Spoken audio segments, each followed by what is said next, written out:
নায়রি নায়র হইল শেষ, এবার চলো নিজের দেশ। গেছে গানি হারুন সাহেব, আসল বাড়ি গেছে গা।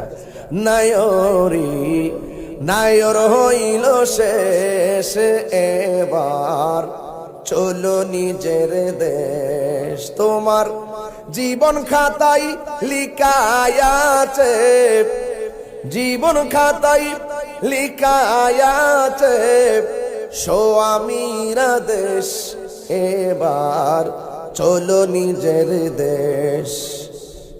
নায়রি নায়র হইল শেষ, এবার চলো নিজের দেশ। নিজের দেশের বাড়ির নাম কি বিল্ডিং না কবর?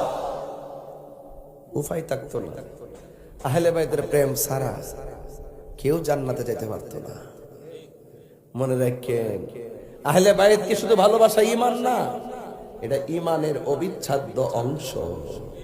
যে তাদেরকে শুধু ভালোবাসি বললেই চলবে না, অন্তরে ধারণ করতে হবে। নামাজ পড়ো এই কথা বলে নাই, বলছে নামাজ কায়েম করো। শুধু নিজে পড়ো না, তোমার পুলারে বেদ দিয়া ফিরাইয়া মসজিদে লইয়া যাও, তোমার বউরে বাড়ি দিয়া ঘুম থেকে উঠাও। কথা বলেন ঠিক না বেডি? মানি হলো বলতে হবে, নামাজ না পড়ে বাত্তান ভিতর বাত্তামি খাইতাম না। স্ত্রীকে স্বামী বলে, স্বামীকে স্ত্রী বলবে আপনি যাই কিছু করেন নামাজটা পড়ে কন্টিনিউ। কারবালার মাঠে ইমাম হুসাইন বুঝাই দিয়া গেছে, মুখে দাড়ি আছে, মাথায় পাগড়ি আছে, কপালে দাগ আছে, 5 ওয়াক্ত নামাজ আছে, ফুরাতের পানি দিয়া ওযু আছে। ইমাম হুসাইন বলছে থাকতে পারে, তার বাহ্যিক লেবাস সুন্দর, তার বাহ্যিক ব্যবহার সুন্দর, তার আমল সুন্দর, তার সব সুন্দর, কিন্তু অন্তরে আহলে বাইতের প্রেম নাই। যার অন্তরে আহলে বাইতের প্রেম নাই, তার ইবাদতের কোনো দাম নাই।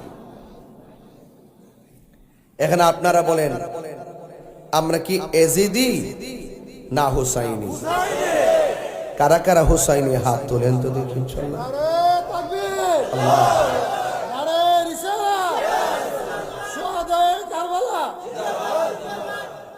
আল্লাহু আকবার বলেন।